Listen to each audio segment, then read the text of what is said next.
Hello students. आज का हमारा टॉपिक है zero base budgeting. Zero base budgeting हम कहते हैं किसको है। Zero base budgeting is a method of budgeting in which all expenses are justified for each new period.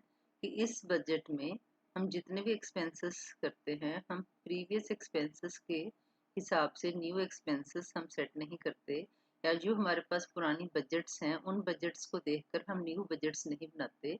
हम क्या करते हैं जीरो बेस बजटिंग में, we start from zero base, हम जीरो बेस लेकर चलते हैं और फिर हर एक फंक्शन को जो ऑर्गेनाइजेशन में किया जाता है या डिफरेंट डिपार्टमेंट्स में किया जाता है उसको एनालाइज करते हैं और ये देखते हैं कि उसकी नीड्स कितनी है और उन नीड्स को फुलफिल करने के लिए हमें कितनी एक्सपेंसेस की ज़रूरत है, कितनी कॉस्ट आएगी। जब हम ज़ीरो बेस बजटिंग करते हैं हम ये नहीं देखते कि जो हमारा प्रीवियस ईयर की जो बजट थी वो इस बजट से हायर थी या इस बजट से लो थी।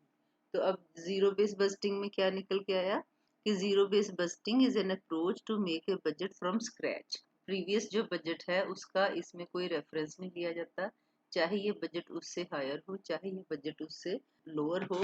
हम यही देखते हैं कि अब हमने इस फाइनेंशियल ईयर में ऑर्गेनाइजेशन में जो भी फंक्शन परफॉर्म करना है उसकी कितनी ज़रूरत है और उसके हिसाब से उसकी कितनी कॉस्ट आएगी। तो सेकंड पॉइंट क्या है, it is not based upon the previous budget. तीसरा पॉइंट क्या निकल के आया कि you need to justify every expense before adding it to the official budget.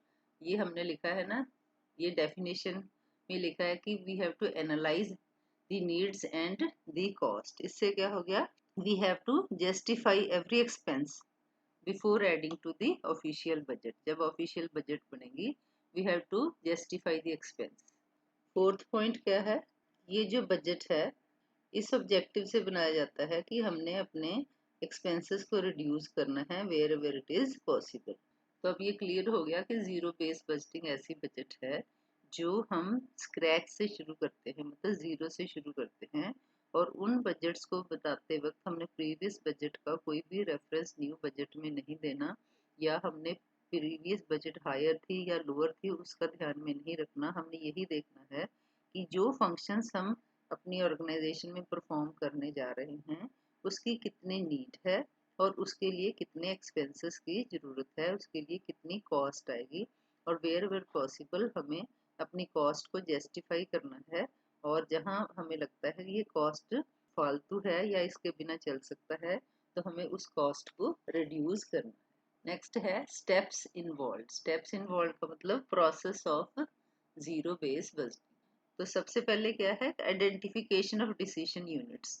जो हमारा डिसीजन पैकेट है उसको आइडेंटिफाई करना और उसको डिस्क्राइब करना। तो ये जो इसको हम कॉस्ट सेंटर भी कह सकते हैं।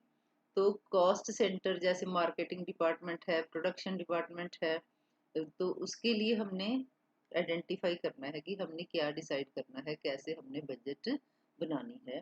तो उसके लिए हमें क्या करना पड़ेगा, we have to ascertain a particular activity. Particular activity क्या होगी कि जैसे अभी मार्केटिंग डिपार्टमेंट है इसके लिए बजट बनाना है, ये पर्टिकुलर एक्टिविटी है। इस डिपार्टमेंट में हमने मार्केटिंग कैसे करनी है उसके लिए कितना बजट की ज़रूरत है वो हम डिसाइड करेंगे। देन वी विल एनालाइज, फिर हम एनालाइज करेंगे। एनालाइज करने के बाद हम एक्टिविटीज़ डिसाइड करेंगे कि रैंकिंग करेंगे कि कौन सी एक्टिविटी ज़्यादा इम्पोर्टेंट है प्रेफरेंस के हिसाब से देन अदर एक्टिविटीज़। फिर ये देखेंगे कि हमारे पास जो रिसोर्सेज हैं whether those resources are sufficient और not for this particular activity.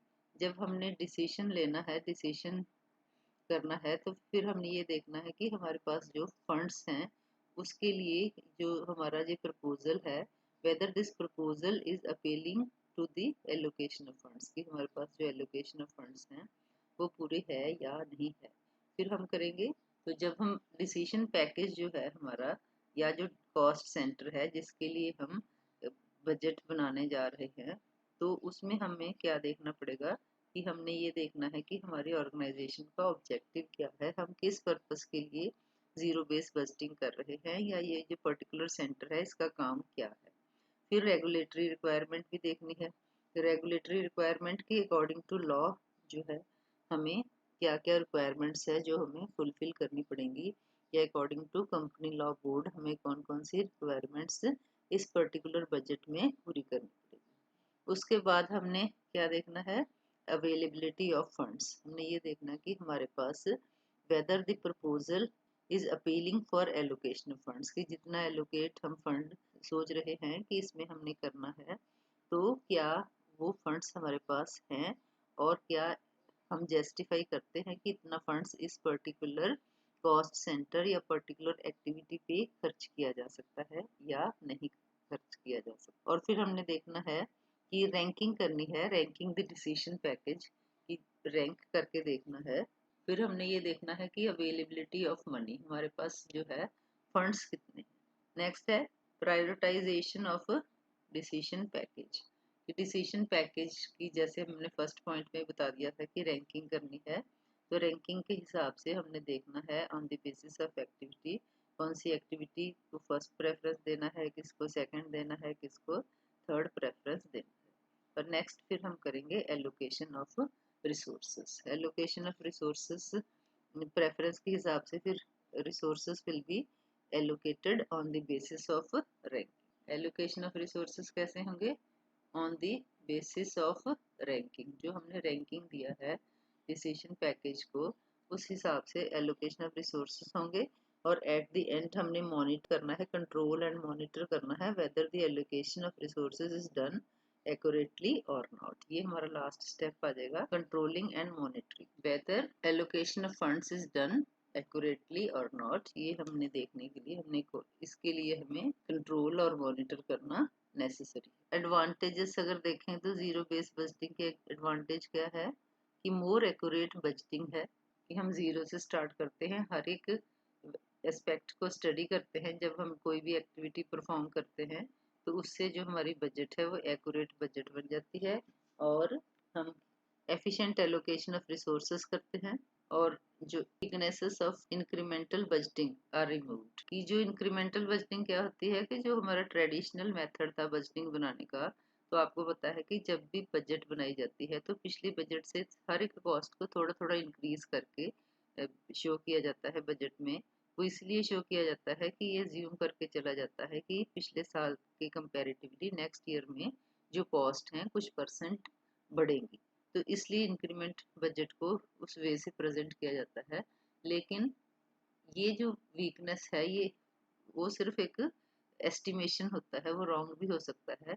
तो एलोकेशन ऑफ रिसोर्सेज प्रॉपर नहीं होते, और इस वीकनेस को जीरो बेस बजटिंग रिमूव करता है, क्योंकि हम जीरो से बजट स्टार्ट करते हैं। एट प्रेजेंट जो हमारी पोजीशन है कॉस्ट की या मार्केट की क्या पोजीशन है, उस हिसाब से हम बजट तैयार करते हैं। तो ये हमारे एडवांटेजेस थे बजट के। तो अगर डिसएडवांटेज की बात करें तो बस यही डिसएडवांटेज है कि इसमें जो टाइम हमारा ज़्यादा लगता है जीरो बेस बजटिंग में। तो स्टूडेंट्स ये था concept of zero base budgeting. उम्मीद करती हूँ कि आपको ये कंसेप्ट अच्छी तरह समझ आ गया होगा। मिलते हैं मेरे नेक्स्ट वीडियो में। Thank you.